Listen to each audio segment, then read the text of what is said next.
In automotive industry, we have multiple methods of communication. Some of them are highest speed, some of them are lowest speed.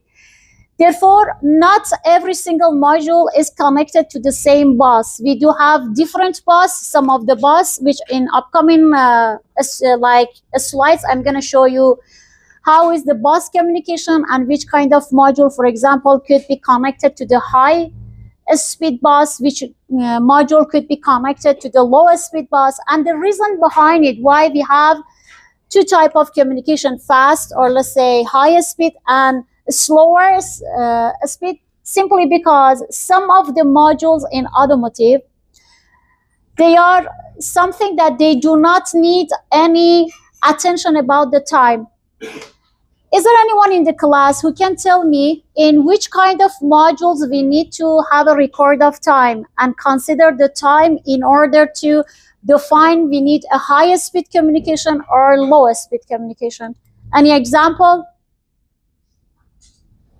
Like engine, any component or any device inside the automotive which has a variable simply means I'm not going to send a constant data and continuously keep it until, for example, I'm seeing it as an output. Any device which is having a variable like engine, definitely we need a highest speed communication for that.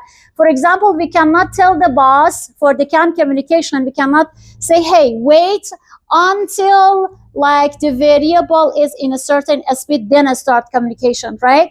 Therefore, or let's say for the gas pedal or brake pedal, these are all something that you do have a variable that you are going to send it as a data through the CAN bus, right? Therefore, anytime we are having a variable in the device, we need the highest speed communication. So that's why in here you can see that we have like different, let me share my screen. We have different variable, or let's say different data for CAN communication, or let's say for automotive industry, not only for CAN communication, because CAN is not the only protocol used inside the automotive design.